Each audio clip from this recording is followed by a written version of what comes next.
Avant le passage du premier secteur pavé, est-ce que je peux te demander de liker, t'abonner, commenter et partager? Ça nous aide beaucoup. Allez, bon Paris-Roubaix. Bonjour à tous, bienvenue dans ce deuxième podcast Ladbrokes Live. Et aujourd'hui, je suis en compagnie de Ludwig. Est-ce que ça va? Très bien, et vous? Bon, moi, ça va toujours. Enfin, vous, je sais pas si tu dis à moi ou à nous. À la C'est en règle générale. Ça va très bien aussi, ça va très bien. Ça va, Je pense qu'on peut se tutoyer, c'est Exactement. facile, mais ici je disais vous en règle générale. En forme? En forme. Ben aujourd'hui, une question comme d'habitude. Jasper Philipsen peut-il faire le doublé Milan-San Remo, Tour des Flandres, Paris-Roubaix, pardon, honneur à notre nouvel invité. Comme ça, de prime abord, tu dirais quoi? Oui, pourquoi pas? Pourquoi? Qu'est-ce qui te fait dire que ça peut être la balle? Là, on parle de Paris-Roubaix, donc Paris-Roubaix est une course assez atypique, avec son lot de malchance ou de chance. Je pense que voilà, il est dans une équipe Alpecin qui est quand même dominatrice. Il gagne tout, de toute façon. Oui, grâce à leur grand champion aussi, Mathieu Van Der Poel. Ils seront tous les deux sur la course, donc ça peut, je veux dire, être un avantage pour eux. Un peu comme dans le passé avec la Wolfpack, quand on avait Niki Terpstra, Bonnen, et qu'il y avait vraiment une équipe de coureurs costauds. Et là, ben voilà, on a un Philipsen, je pense, qui a fait l'impasse sur un Tour des Flandres, qui savait qu'il n'allait pas pouvoir jouer réellement sa carte parce que Mathieu est presque intenable sur les monts flamands. Ici, je pense que pour lui, il a en tout cas toutes les cartes de son côté. Et ça serait une force pour Alpecin de jouer la victoire ici sur Paris-Roubaix avec, Tu le vois gagner? avec Mathieu et Jasper, Jasper. tu le vois gagner? Pardon? Tu le vois gagner? Faut se mouiller. C'est là que ça bloque. Tu me dis oui, tu me dis non. J'aurais tendance à dire non, parce que je pense que Mathieu va vouloir faire le doublé avec son beau maillot de champion du monde. C'est quand même, peut-être qu'il ne sera plus jamais champion du monde, donc gagner en tant que champion du monde, c'est quand même toujours un peu spécial. Faire aussi le doublé pour lui. Il a quand même gagné l'année dernière, donc je pense qu'un doublé sur Paris-Roubaix, ça étoffe de nouveau encore le palmarès. Donc on voit son palmarès qui grandit de jour en jour. Voilà, je pense que pour lui, c'est en tout cas une année importante pour Mathieu, ça c'est certain. Non, du côté de Ludwig. Petite info, petite stat. Le dernier, Milan-San Remo, Paris-Roubaix, le doublé, qui c'est? C'est facile. C'est pas si longtemps. Ah bah non, là pour pas être longtemps, ça peut pas être longtemps. L'année passée. Ouais, c'est l'année passée, Van Der Poel. Ouais. Sinon, il fallait remonter à 2015, Degenkolb. Ok. Et puis avant, c'était Sean Kelly en 86. Et Eddy Merckx ne l'a même pas fait. Bon, du coup, pour toi, oui ou non? J'ai envie de dire que c'est pas spécialement lui qui a les clés. Il faudra voir la stratégie de son équipe. Est-ce qu'il va devoir se mettre au service diapason. de Van Der Poel ou non?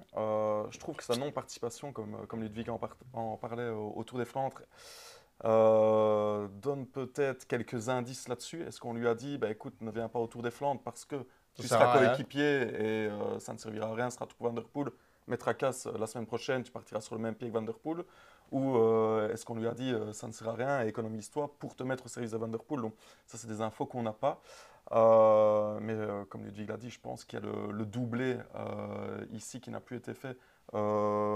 Flandre-Roubaix depuis 2013 avec Cancellara, je pense. Donc ça reste un doublé qui est marquant et je vois quand même plus Alpecin continuer à miser sur Van Der Poel. Maintenant, Philipsen sera là. On sait, Paris-Roubaix, c'est indécis. Si Van Der Poel a une crevaison, une chute, Philipsen sera là et deviendra alors le favori numéro 1 selon moi. Il y a un truc qui m'intéresse. Enfin, je pense que Philipsen, il a ce truc qu'avait potentiellement Bonnen et Sagan aussi, c'est que tant qu'il n'est pas lâché, c'est le favori. Parce que personne ne peut le battre au sprint, sauf peut-être un, je reviendrai plus tard, mais tant qu'il n'est pas lâché, c'est le favori. Et ça, c'est cool de se dire qu'il ne doit jamais être finalement en action, il peut être en réaction, un peu comme sur Milan-San Remo, et gagner. C'est vraiment la carte maîtresse de l'équipe, je pense, sur Paris-Roubaix. Et comme tu l'as dit, le fait de l'avoir économisé sur le Tour des Flandres, qu'on a vu une course très très dure, très usante. On a vu à la fin, tout le monde était cuit.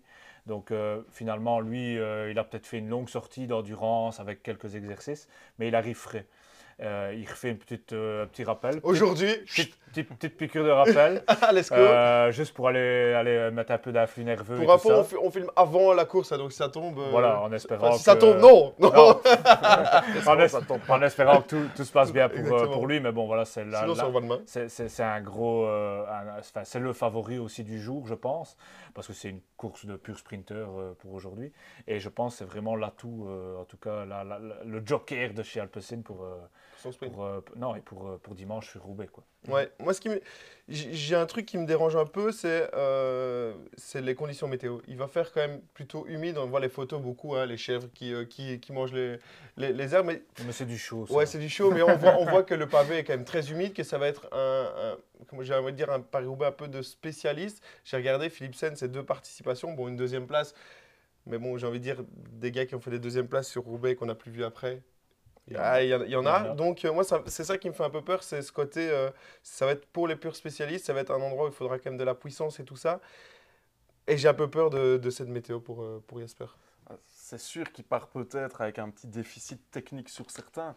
Maintenant, Surtout je sur pense que Mathieu, quand on est capable de slalomer à 80 km/h dans un sprint final, Ça te fait pas peur? on doit aussi être capable de jouer avec l'humidité sur les pavés. Donc, certes, il part avec moins de références que des gens autour de lui, mais je ne le vois pas spécialement partir vraiment de loin et on va se dire à chaque secteur, attention Philipsen, ça va être compliqué pour lui. Non, je pense pas. Même avec l'adhérence, tu vois, il y a moins d'adhérence. On peut revenir, moi je compare souvent Philipsen, après j'aime pas faire des comparaisons de coureurs, mais je compare souvent Philipsen un peu à Boonen. Super, c'était ma 2e question, hein, voilà.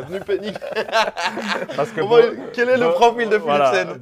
Boonen, moi je me souviens de sa première participation où il était chez US Postal. Il fait 3, hein. Ouais, 3 ou... il fait podium. Il fait podium. Ouais, troisième. Troisième, comment, cette année-là, on n'aurait pas dit que Boonen était habile sur un vélo. Et pourtant, il en sort.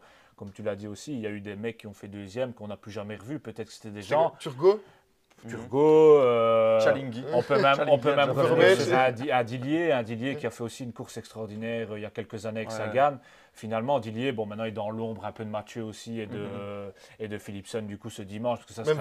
Parce que ça serait un allié pour l'équipe. Mais je veux dire, voilà, Philipsen, oui, on n'a pas vraiment de référence sur un pavé mouillé, mais ça reste, comme tu l'as dit, quand on peut sprinter à 70-80 à l'heure et se faufiler. Vous avez pas... Moi, c'est un truc qui me fait peur, vous êtes plutôt rassurant. Et alors, je pense que, de nouveau, le fait que ça soit un sprinter de haut niveau, moi, je parle d'expérience, un petit peu de ce que j'ai connu. 2 participations, combien? Aussi, et alors... Deux plus que nous, hein.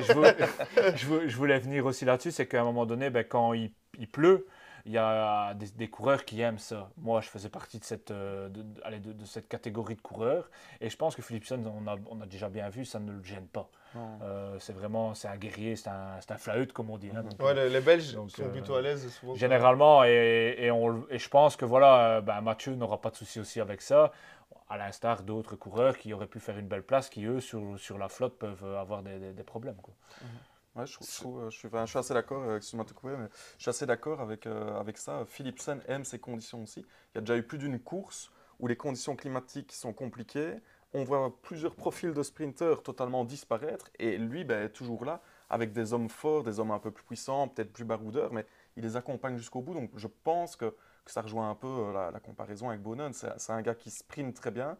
Pour moi, il est même, alors j'ai peut-être la mémoire courte, mais il est même meilleur sprinter que ce que n'a jamais été Boonen. Oui, je pense qu'il est quand même un cran au-dessus en cas de sprint massif avec tout le meilleur plateau. Ouais, pour moi, il fait d'office parmi les 3 premiers, si pas la victoire. Donc, il a cet avantage et en plus, il est très résistant. Je trouve que ce sera sa force encore ce week-end parce qu'il va s'accrocher, il va tenir et tant qu'il y aura Philipsen dans le groupe, les autres vont se dire merde, il va falloir qu'on le lâche et si on le lâche pas, si on arrive même à le lâcher lui et que Van Der Poel est là, ce sera un autre problème. Donc, maintenant, attention justement à cette supériorité aussi de temps en temps qui fait que ça peut être une faiblesse pour l'équipe aussi, quoi. Parce qu'on se dit, comme un peu Milan-San Remo, Mathieu, on voyait qu'il roulait un peu en dedans, en se disant oui, on a Philipsen, oui, je fais cadeau à Philipsen. Enfin, cadeau, on parle de cadeau, mais beau cadeau quand même. C'est un choix, je pense, qui a été fait aussi. Il avait gagné Milan-San Remo, il n'avait pas forcément envie de regagner, enfin, pas qu'il n'avait pas envie, mais je veux dire, c'est rentre aussi un peu la pièce à son équipier finalement, qui travaille aussi pour lui dans l'ombre, parce que voilà, il y a plusieurs choses qui rentrent en compte, mais ici, avoir Mathieu et Philipsen sur Paris-Roubaix peut être un atout, comme peut être à un moment donné un désavantage aussi, parce que Mathieu peut peut-être être au-dessus et Philipsen aura un coup d'avance ou inversement, et ça peut à un moment donné poser problème dans la course, quoi. Il y a un truc qui est intéressant quand même, et ça n'a pas toujours été le cas dans les équipes, ils s'entendent bien. C'est déjà pas mal. Parce qu'il y a dans des équipes qui viennent avec un peu des chiens à deux têtes et ils ne s'entendent pas. Donc je disais, deuxième question, deuxième chapitre. Quel est le profil d'un Jasper Philipsen? Tu parlais de Bonen, un peu, moi je pensais à un autre qui me venait à l'esprit comme ça, c'est un peu style Christophe. Alexander Christophe qui sprint bien, même s'il est meilleur sprinter que Christophe, mais ce n'est pas qu'un sprinter finalement, Philipsen, il peut faire d'autres trucs. C'est pas Cavendish. On revient un peu, enfin moi j'aime bien, je vais peut-être parler de Bonen, mais je veux dire, on revient un peu sur ça, un peu comme Sagan aussi. Sagan avait cette capacité à aller très vite en sprint. Plus puncher que Philipsen peut-être. Ouais. On n'a pas encore vraiment vu un Philipsen sur des punchly un peu comme Philippe Gilbert ou Sagan. Un peu Dans le Coberc ou quoi. ouais, voilà, un peu dans ce profil-là. Mais voilà, comme on l'a dit tout à l'heure, il est adepte à pouvoir rouler, je pense, sur des courses d'usure, des courses qui font mal, et un peu, voilà, des courses un peu débridées aussi, parce que finalement, tu parlais de Cavendish, Cavendish est un coureur qui a besoin d'une course entre guillemets lisse, où tout se passe bien, pas d'accro, pour après aller gagner et battre un Philipsen. Ou un Philipsen aura peut-être besoin justement d'une course dure pour justement avoir un sprint de meilleure qualité, quoi. Donc on est vraiment sur un profil, je pense, de Jasper Philipsen qui est vraiment intéressant, surtout qu'il est encore très très jeune, quoi. Je sais pas quel âge il a de tête. 25, 26? Il doit être à 26, je pense. Je ne sais pas s'il est encore considéré comme jeune. Donc je pense qu'il est à 20. Ouais, le maillot blanc commence à être. Voilà, Je pense qu'il est passé au-delà. C'est passé au-delà du maillot blanc. C'est un vieux maintenant en fait. Oui. Tu peux rajouter quelque chose? Tu veux rajouter quelque chose sur Bah le oui, profil? je suis d'accord. On n'a pas encore vu ses qualités de puncher. Alors, il y en a beaucoup qui sont enthousiasmés de le voir parmi les 10 meilleurs au sommet du Poggio. Maintenant, c'est une course. Il y a Caleb Ewan qui tourne à 2 au sommet du Poggio. Hein. C'est pas pour ça. que c'est- C'est une course différente. Puis le Poggio n'est quand même pas très compliqué. C'est une côte qui se monte très vite et en rythme. Et ça, les sprinters savent faire aussi. Ils restent dans une zone d'intensité pendant quelques minutes. Alors, certainement qu'arrivé en haut, il devait avoir besoin de souffler. Voilà, mais je pense qu'on n'a pas encore vu sur des accélérations un peloton qui ralentit, puis des 2-3 meilleurs qui réaccélèrent. Là, on ne l'a pas encore vu capable, ou en tout cas essayer de suivre ses meilleurs quand ça part quasi comme ça à l'arrêt. Donc c'est peut-être là-dessus qu'il faudra voir s'il peut vraiment se diriger vers une carrière de Classic Man, ou s'il reste sur les sprints, parce qu'il faut quand même rappeler qu'il claque des sprints massifs aussi dans tous les sens. Donc 3 ou 4 victoires sur le Tour de France. C'est ça, dernière, donc à un moment, Maillot vert. il faudra faire des choix. Et, Choisir, c'est renoncer à la RIC. Voilà, c'est tout à fait ça. Et surtout qu'on revient un peu sur ce qu'on disait, hein, à un moment donné, voilà, on a Philipsen qui fait les sprints, mais sur les classiques, on n'a pas encore vu un grand Philipsen. Une vraie attaque. Voilà, on n'a pas encore vu un Philipsen qui est capable de gagner une classique. Donc, contrairement à Arnaud Delis, on va attaquer. Là, on n'a pas encore vu Philipsen vraiment attaquant. Question suivante, thème suivant. Est-ce qu'il n'en doit pas une à Mathieu Van Der Poel? Est-ce qu'il n'est pas redevable de Mathieu? Est-ce que sa plus belle victoire, c'est pas lui qui lui a apporté? Non, de ce côté-là. Et moi, j'ai tendance à dire oui aussi. On commence du côté non. Pour toi, non. Pour moi, il n'est pas redevable. Il lui a offert quand même. Non, il n'est pas redevable. Alors ça aussi, c'est quelque chose qui m'embête un peu. Mathieu Van Der Poel n'a pas offert la victoire. Mathieu Van Der Poel arrive en bas d'une descente avec un groupe de 12 coureurs. Dans ce groupe, il a le meilleur sprinter du monde, qui en plus est son coéquipier. Oui, mais est-ce que s'il roule, imagine, il roule pas et que c'est lui qui sprint, il peut aussi battre Matthews. Mais s'il roule pas, et s'il roule pas, là, on revient sur l'amitié aussi, comme on disait au tout début. S'il roule pas, c'est la dispute, c'est la guerre dans l'équipe. Donc à un moment donné, il y a aussi cet enjeu-là. Et comme je l'ai dit, Mathieu avait déjà gagné Milan-San Remo. Et donc, si vous non, il n'en doit pas une. Et je pense même, si on reprend Milan-San Remo, il y a un moment où Van Der Poel peut peut-être se dire « je pars avec Pogacar » et je pense que c'est ça aussi la force de Van Der Poel, c'est sa lucidité.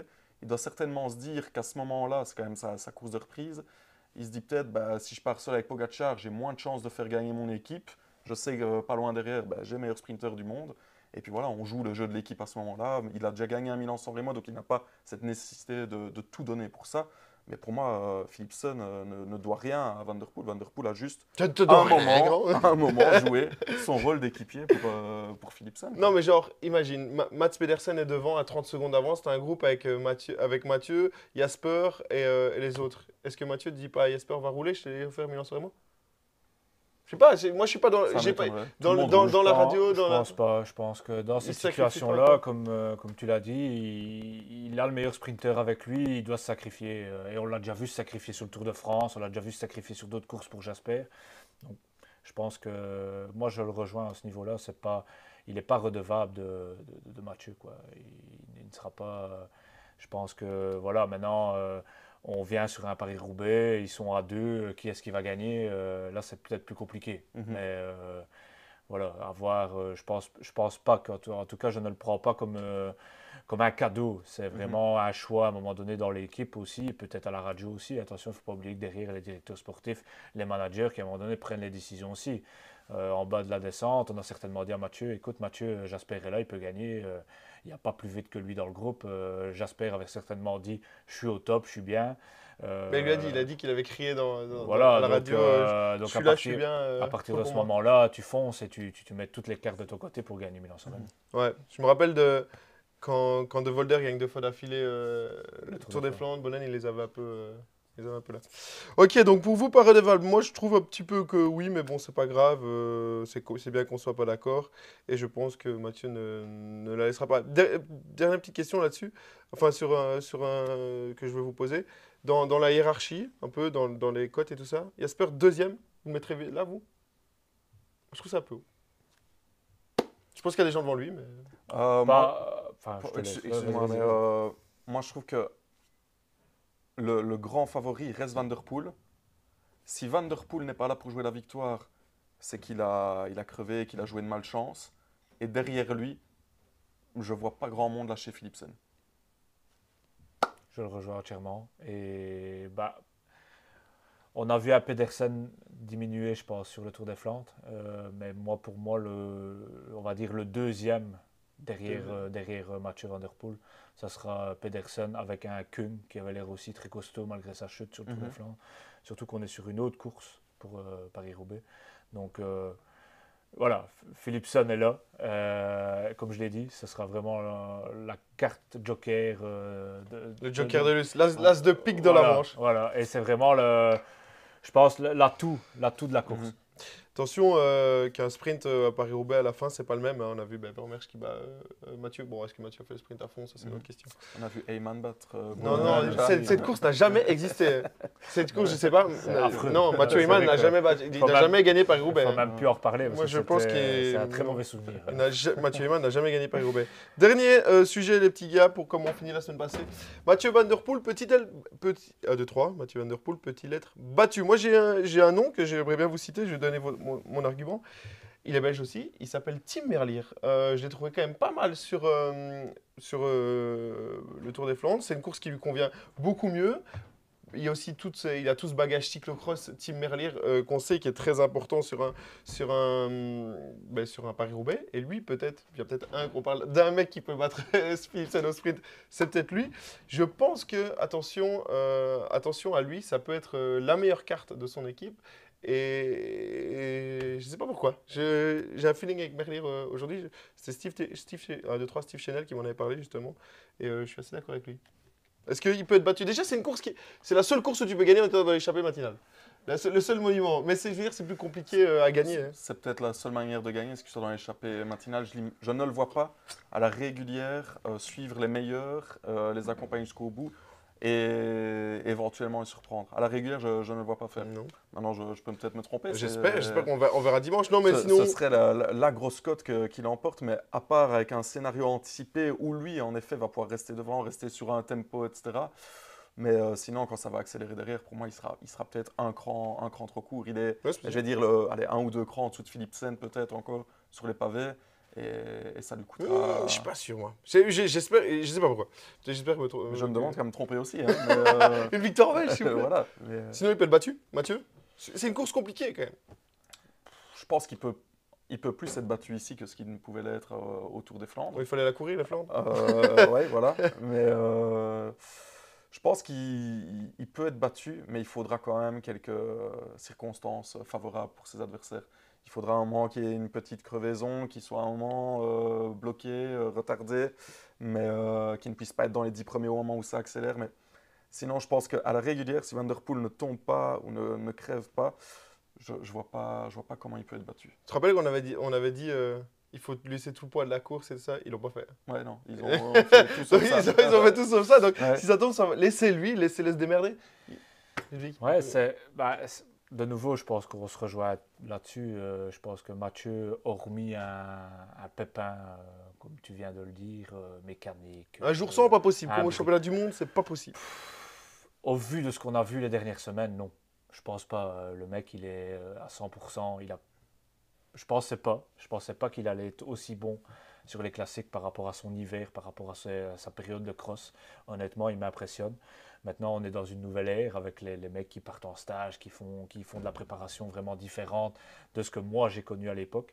Mais là, à l'heure actuelle, je ne vois pas on revient sans tout l'à côté de Paris-Roubaix. Maintenant, comme je l'ai dit en commençant, Paris-Roubaix est une course atypique, il peut se passer tout et n'importe quoi. On peut avoir une échappée qui part, peut-être là justement le poids de la course, peut-être les équipes qui vont se dire bah, allez-y maintenant, vous voulez gagner toutes les courses, allez-y, mais en jouant comme ça, il ne faut pas oublier que si tu joues comme ça, qu'Alpecin dit bah écoute, on a gagné 2 monuments, on s'en fout. Les autres, Tout le monde a perdu. Ils sont Ouais, où ça. aussi, quoi. Donc à un Il moment y a les donné, points. Hein. il y a les points SCI, ça reste Paris-Roubaix, ça reste une course, comme tu l'as dit, une échappée peut aller toujours très très loin, on l'a déjà vu. On peut reprendre, on reparle des man. Non, mais toujours pas. Moi, Bah, Ugradi qui gagne les temps voilà, d'échappée, moi machin. par exemple, Van Sumeren. ça a toujours été mon rêve de prendre l'échappée sur Paris-Roubaix. Je l'ai fait que 2 fois, je n'ai pas su le faire parce que bah, les faits de course ont fait que j'ai loupé l'échappée. Il n'y en a pas eu non plus lors de ma dernière participation.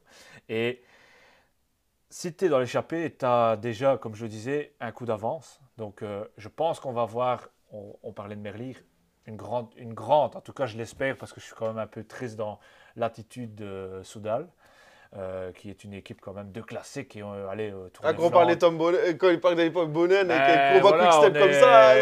on est presque un peu triste, Ouais. quoi. Je veux dire, on est un peu, on se dit mais qu'est-ce qui se passe dans cette équipe? Bon, maintenant l'équipe a eu des autres objectifs, je pense Remco. avec Remco sur le côté, comme je l'ai entendu à la TV, si Remco vient à gagner Liège, on n'en parlera plus des classiques du printemps. Donc voilà, mais j'ai envie de croire un peu, comme tu disais, Tim Merlier, peut-être même à Lampard, qu'on a déjà vu très costaud sur Paris-Roubaix. Ouais. Mais il faut des faits de course. Et les faits de course, ben, on les aura par la météo, par le facteur malchance. Donc je pense qu'on aura en tout cas un beau Paris-Roubaix. Mais Mathieu a un gros avantage en partant ici sur Paris-Roubaix parce que pour moi, il est intenable. Mais là où peut-être, et encore une fois, je ne suis pas forcément d'accord avec vous, enfin, je pense qu'il peut être battu, et je pense même que quelqu'un peut le lâcher à la régulière, parce que c'est le plus explosif. On l'a vu sur les gros pourcentages, sur les moments, quand il part, il est intenable.